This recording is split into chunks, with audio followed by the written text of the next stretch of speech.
US dollars. But Indian presidency adopted an action-oriented approach, and the G20 explored mechanisms that can support timely, that can adequate mobilization of resources, and adequate mobilization of resources for climate facilitating access, facilitating access climate funds to multilateral and enhancing their leverage and enhancing their leverage. Private capital has also been to mobilize private capital has also been special focus again on development, special focus again on development, deployment, demonstration of green and low carbon technologies. Of green and low carbon technologies. The list of outcomes. I've now pointed out 7.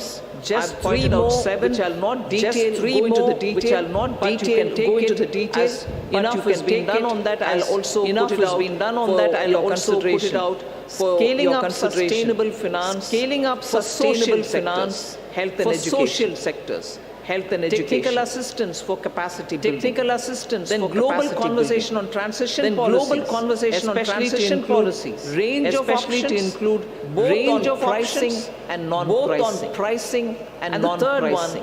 Enhancing finance, health collaboration, finance so as to collaboration cover so as to many other work streams as many other so I listed out 7 elaborated on them. Listed out 3 others elaborated not elaborated 3 others which have not elaborated. Substantial program substantial programs have been achieved and outcomes have been achieved. Received tremendous support received tremendous support across the G20. The outcomes of the Indian presidency are a testimony to India's commitment to multilateralism and for international cooperation. We assure the upcoming Brazilian presidency of our strong support and to continue the momentum on key issues of global importance. I now hand over back to Minister Jaishankar. Thank you, Nirmala ji. May I now request G20 Sherpa Amitabh Kant to bring out the major outcomes from the Sherpa track. Thank you, Minister. So first of all, when we started India's presidency, the Prime Minister had said that India's presidency must be inclusive, it must be decisive, it must be ambitious, and it must be action-oriented. The New Delhi Leaders' Declaration has 83 paras in all. All 83 paras have 100% consensus across all countries. There are 8 paras on the geopolitical issue, which is entitled Planet, People, Peace and Prosperity. All those 8 paras have 100% acceptance. All countries have unanimously supported the New Delhi Leaders' Declaration. This is one declaration without a single footnote and without any chair's summary. This is a complete statement with 100% unanimity. This demonstrates both the Prime Minister's and India's great ability to bring all developing countries, all emerging markets, all developed countries, China, Russia, everybody together on the same table and bring consensus.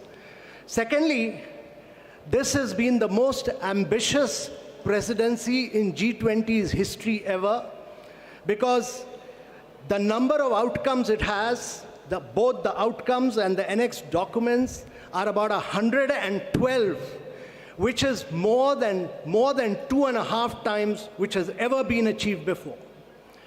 Thirdly, this presidency, if you go through the New Delhi Leaders' Declaration, it has a huge India narrative, it has a huge India footprint, whether you look at the Deccan high-level principles on food security, whether you look at the Chennai high-level principles for blue ocean economy, whether you look at the Goa roadmap for tourism, whether you look at the Gandhinagar implementation roadmap for land restoration or Jaipur call for enhanced MSMEs, all this will leave a huge footprint of India in G20.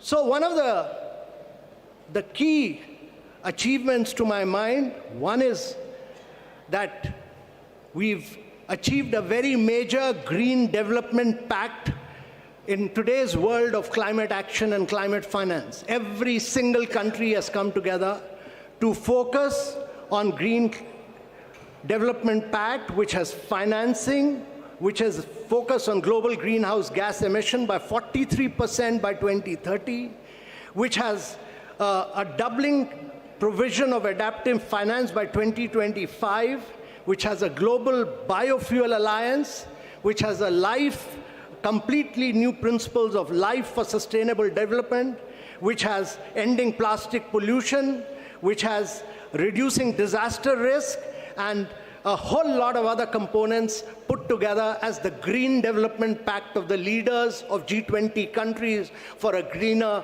world of tomorrow. Secondly, there is a huge focus on accelerating progress on sustainable development goals because the COVID had hit a vast segment of our population. There's a G20 action plan to accelerate progress on SDGs. There is a huge focus on education, health, nutrition. There's a huge focus on creative industries like culture as a transformation for SDGs. And there is a huge focus on inclusive and resilient growth in this entire thing, most of which the finance minister has spoken about, so I'm not talking. But I think one of the biggest achievements of this New Delhi Leaders Declaration is what we've achieved on women-led development with a massive focus on women empowerment and gender equality. And this focuses on reducing labor force participation gap, bridging the gender digital divide. There's a huge focus on gender inclusive climate action. There's a completely big focus on women's food security, nutrition and well-being. And we've created a new working group on empowerment of women, which Brazil will carry forward. There's the next key big focus has been on technological transformation and the digital public infrastructure. Before we started our presidency, there was a vacuum on the digital world. There was no definition of digital public infrastructure. There was no framework. Both the definition and the framework has been accepted by G20, and for the first time, there is a new financial architecture for digital public infrastructure. There's also a global digital public infrastructure repository. There's a huge new focus. For the first time in the world, the G20 leaders have focused on artificial intelligence. They have focused on cybersecurity. Also, I would say that one of the key aspects of this presidency has been its focus on developing and emerging markets. No document of G20 has had such an immense focus on developing and emerging markets and the voice of the global south as this particular document has. This is a document of the global south. This is a document of the developing countries which came together and spelled out their priorities. And India has been the spokesperson of all the global south and spelled out their priorities in this document. This document also condemns terrorism. It denies terrorist groups safe haven and freedom of operation and many other things. But let me assure you that for the planet, there are several new initiatives on climate and health, and this has been an inclusive G20. This has been a very a G20 where the leaders give a direction to global agendas, and this has laid the foundation for very bold action. But more than anything else, it has amplified the voice of global south. It has also demonstrated that India has a huge capacity of bringing the world together and leading the world in developmental and geopolitical issues as well. So thank you very much, ladies and gentlemen. Thank you, Amitabh. Following up on my colleagues, let me add a few more remarks. While noting that the G20 is not the platform to resolve geopolitical and security issues, the leaders recognized that they can have significant consequences for the global economy. In particular, they dwelt on the ongoing war in Ukraine and the impact it has had, especially on developing and least developing nations still recovering from the pandemic and economic disruption. The 3 F's food, fuel, and fertilizers were issues of special concern. Another subject that was addressed by them, as the Sherpa noted, was countering terrorism and money laundering. The leaders condemned terrorism in all its forms and manifestations and recognized that it constitutes one of the more serious threats to international peace and security. So, in conclusion, as you can all see, all G20 member states have come to New Delhi with a strong sense of responsibility about addressing the most pressing global challenges.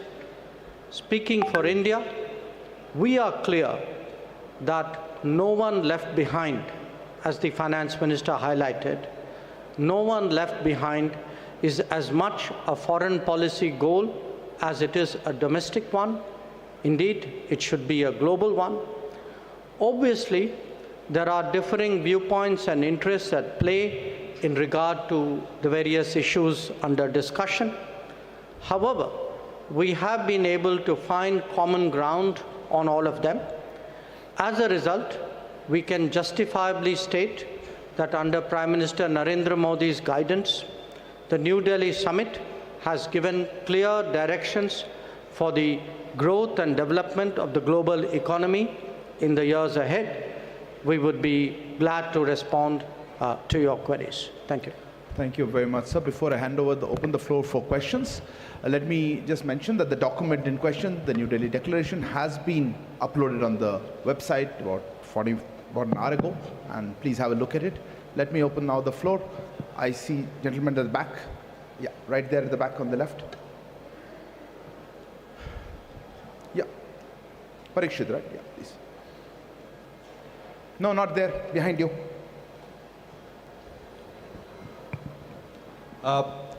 One question to... Please introduce yourself and the organization. I'm Parikshit Luthra from CNBC TV18. My question to Minister Jaishankar and G20 Sherpa Amitabh Kant and also Finance Minister Nirmala Sitharaman. How difficult was it to have consensus on the wording of the Ukraine-Russia war? This has been a difficult point in every conversation in the G20.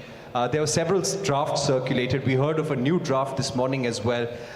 Were there any countries which actually helped India in bringing consensus on the table? I see a name. I see the lady here. Please, ma'am. Yeah, you.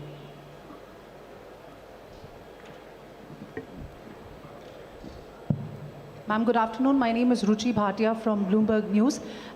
The Ukraine paragraphs also mention about the work that Turkey did with respect to getting some sort of a consensus on the issue of the Black Sea grain deal as well. Where are things with respect to that, and can we expect any movement on that critical issue anytime soon, because it does concern several nations across the globe? Thank you. There's a hand there at the gentleman. Yeah, right at the back on the left. Microphone, please. Yeah, it's working. This is Manas Pratim Bhuyan from Press Trust of India, PTI. In one of the paragraphs referring to the Ukraine conflict, it is mentioned that there were different views and assessment of the situation.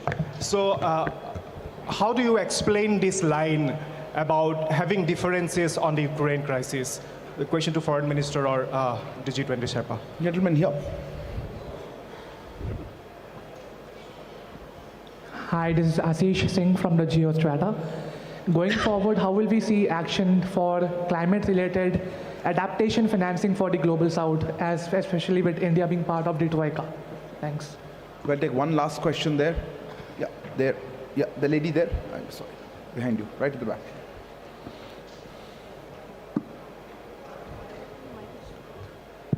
Okay. Hi, I'm Hamna from Brute. I wanted to know, does India see itself as the leader of the Global South, and how did it assume this role? Because there's been a lot of conversation about bringing the Global South together. So, yeah. Sir, may I? I didn't get the last one. The last one. How does India see itself as the leader of the As the leader of the Global South. I'll just go with the start, then I'll... let me respond to some of the questions, and then I'd request the Sherpa to come in on that after me. How difficult was it to forge consensus on the Ukraine issue? This, as we have pointed out, is a declaration of 83 paragraphs. It has a lot of content. There are a lot of subjects which have been covered, some of which we have spoken about. But obviously, because of the ongoing conflict, the strong views about it, considerable time was spent, especially in the last few days, in regard to geopolitical issues, which really centered around the war in Ukraine. The question who helped, eventually everybody helped because everybody came together for the consensus. But I think if Sherpa would bear me out, I think the emerging markets took a particular lead on this, and many of us have a strong history of working together. Bear in mind that actually you have 4 developing countries in succession as G20 presidency: Indonesia, us, Brazil, and South Africa. So, but I would say, rather than who helped, the point to be recognized is that a common landing point was ultimately fashioned out. On the Black Sea grain corridor, there are many discussions going on. As you know, the Foreign Minister of Russia is here. The President of Turkey and his delegation are here. UN Secretary General is here. Other people are here. So it's natural that there would be discussions going on this. In the past, I should add, when the grain corridor was created at Bali last year, we had also in our own way contributed to some bridging of viewpoints and concerns, both between at that time between Turkey and Russia, and also worked with the UN Secretary General. On the sentence, or that phrase about having different viewpoints and assessments, I think we are being transparent. It is a fact. This is today a very polarizing issue. There are multiple views on this. There are a spectrum of views on this. So I think, in all fairness, it was only right to record what was the reality in the meeting rooms, and I think that is the sense that is sought to be captured.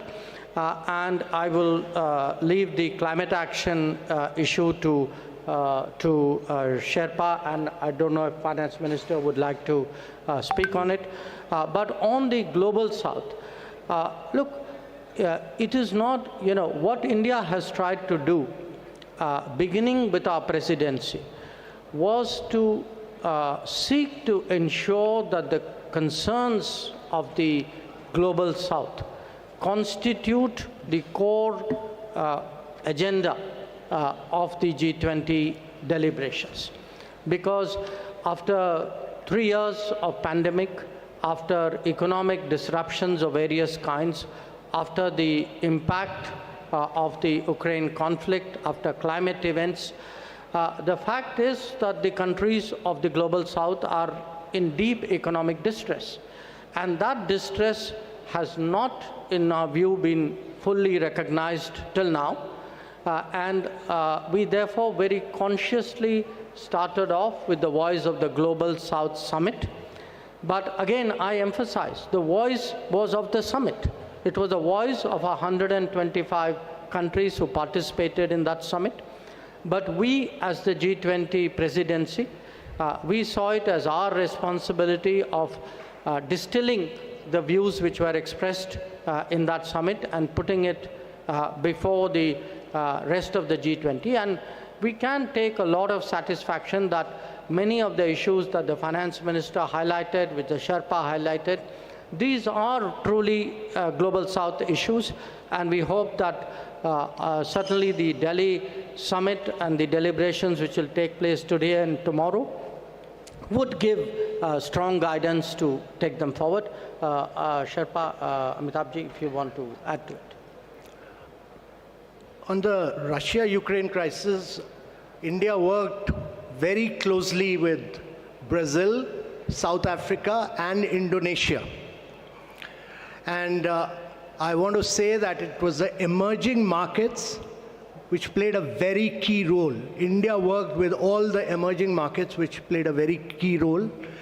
There was very tough, very ruthless negotiations which went on for several days non-stop. And I really feel that in the end, the issue was clinched because of the leadership of the Prime Minister, because eventually we had to say that the leader wants it, and this has to be delivered. And secondly, I really want to thank Mr. Jaishankar. I constantly took his advice, and he guided me, and he gave me two really outstanding officers. One was Nag Naidu, who's a very outstanding officer and very enthusiastic, motivated young officer who worked with me, Inam Gambhir. They did a really outstanding job as far as the geopolitical issues concerned. I had two other Foreign Service officers who've done brilliant work, Abhay Thakur and Ashish Sinha, on different aspects. But on geopolitics, they've done a really spectacular work. So it was really great teamwork. It was just brilliant teamwork by India, which has enabled us to achieve consensus on an issue on which the world has evaded any consensus. Even the Bali document, which we talk about, actually, we could not move forward with it because we could not arrive consensus in it for the first meeting. And on climate, let me tell you that this is one of the most ambitious document on climate, because it talks about almost 5.9.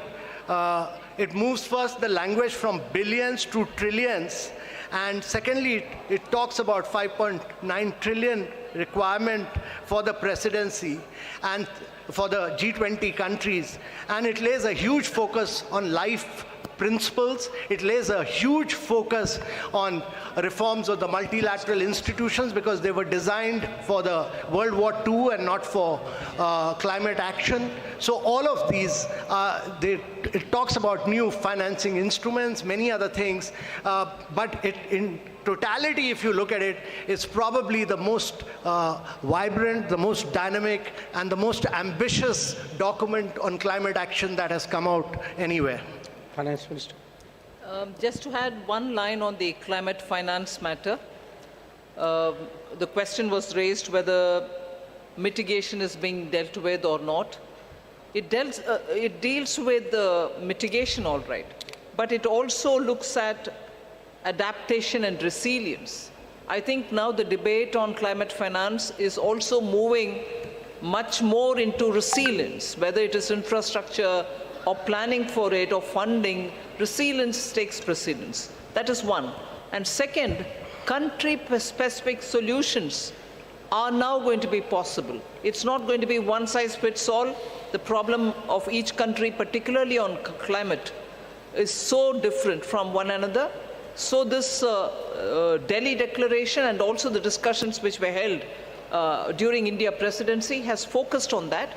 And thirdly, pricing and non-pricing tools are also now available for countries to adopt. It is not just going to be price it if it is carbon intensive and forget the others. Countries do demand pricing as one of the tools, but non-pricing solutions are also going to be a lot more friendlier to countries with different carbon emission levels. Thank you. Thank you. I'll open there's a lady here. Yeah, please. It's okay. No, ma'am, the microphone's already there. Yeah, go ahead, ma'am. You have the microphone.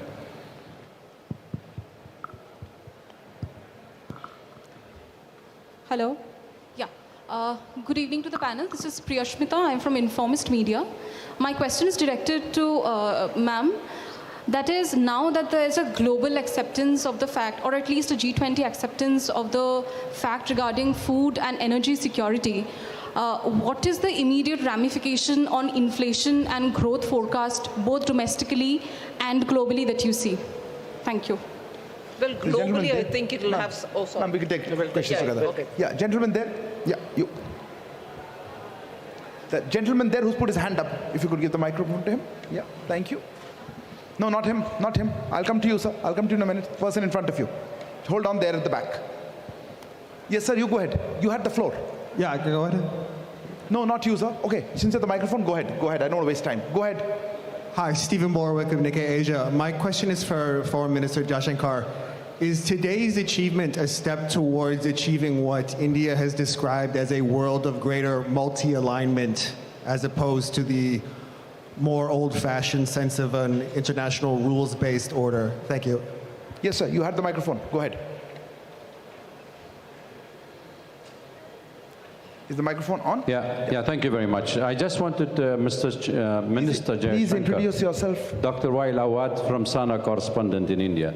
Mr. Jaishankar, Honorable Minister, when you talked of the counter-terrorism measure, how serious was the members of the G20 and fighting terrorism together?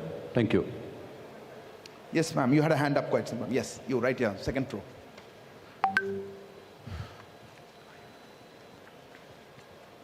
Samira Hussain with BBC News.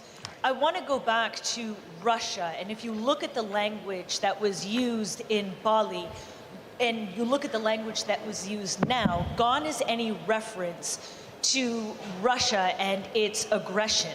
Were those concessions made in order to get Russia to sign on? And do you think the weight of this has been watered down? And does that take away from its importance, especially when you're talking about fuel and food security? Yes, you. Yeah. Right in front. No, ahead of him, please. I saw his hand. Yes, you. Please, go ahead.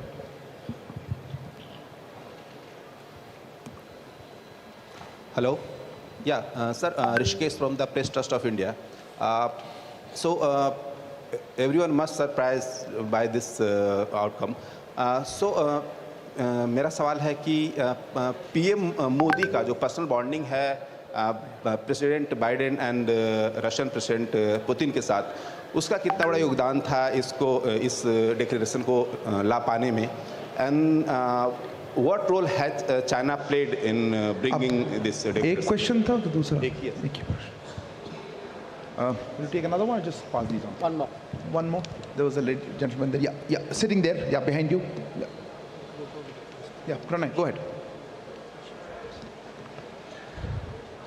Sir, Pranay Upadhyay हूँ Zee news से। मेरा सवाल इस चीज़ को लेकर है कि African union का जो G20 में इंक्लूजन हुआ है, ये अपने आप में काफ़ी रिकॉर्ड टाइम में हुआ है। जून में प्रधानमंत्री ने सभी नेताओं को चिट्ठी लिखी थी और सितंबर में अब हम स्थिति में है कि अफ्रीकन यूनियन इसमें शामिल है। क्या कुछ इसके पीछे हुआ? इंडिया ने इसमें कितना इन्वेस्ट किया इसकी लॉबिंग के लिए या इस प्रयास के लिए? थोड़ा अगर आप इस बारे में साझा कर सकें। Sir. Maybe Finance Minister would like to. On the inflation question, globally, of course, it's going to have an impact the moment it is executed. The understanding is executed and the grain movements start from Russia and from Ukraine. So particularly countries which have been hard pressed, which have originally and for a very long time depended on grains coming from these two countries, are now waiting to have that back again. As a result, I think it will cool off inflation, particularly in food grains. Domestically, we've had very little grains coming in. Except for edible oil, particularly sunflower oil, our imports have not been so much dependent on these countries. There are times when we've brought in extra edible oil, and therefore to that extent, yes, it will certainly have an impact on domestic inflation as well. But largely, India's domestic inflation is affected by vagaries of the monsoon or supply side problems. Global impact is not as much as countries which are outside dependent on grains coming completely for their consumption from outside. If I could respond to the question whether this is a world of multi-alignment. I mean, first of all, when we are talking about G20, let us remember that this is a forum for international economic cooperation. Its primary focus is on economic growth and development. And in a way, the G20 itself is a reflection of multipolarity. The fact that there was, in a way, the salience of G7 was a decade ago replaced by the salience of the G20. I think that itself was a statement. Now, what you see before you in terms of the leaders' declaration and the discussions that are going on are obviously discussions among a very broad, very diverse range of countries at different levels of economic development, whose economic and social, cultural composition is quite different from each other. So I think in that sense, it's quite reasonable to assume that there is a certain there's a spectrum of views and interests out here which we have tried to harmonize to produce the declaration. The question on counter-terrorism, what happens, I would draw your attention to paragraphs 74 and 75 of the leaders' declaration. 75 speaks about the role of the FATF because clearly the financing of terrorism is a very strong concern which the entire international community, not just the G20, shares. The 74 deals with illicit trafficking and diversion of small arms and light weapons. So I think these are concerns. So within the G20, I think these conversations are quite helpful, but obviously in terms of policy action, they will be carried into their particular mechanisms and forums which focus on the issue. With regard to the to the comparison with the Bali declaration, I would only say Bali was Bali and New Delhi is New Delhi. I mean, Bali was a year. आपको सीधे इस वक्त ले चलते हैं। प्रधानमंत्री नरेंद्र मोदी 10 अन्य देशों के नेताओं के साथ में ग्लोबल बायोफ्यूल अलायंस की शुरुआत करेंगे और उसके तस्वीरें आएंगी तो हम आपको ले चलेंगे। लेकिन इस वक्त की खास तस्वीरें थी वो थी जो आप प्रेस कॉन्फ्रेंस देख रहे थे। उस प्रेस कॉन्फ्रेंस में साफ तौर से कहा गया है कि दिल्ली डिक्लेरेशन के बारे में साफ तौर से कहा गया ये 37 पेज का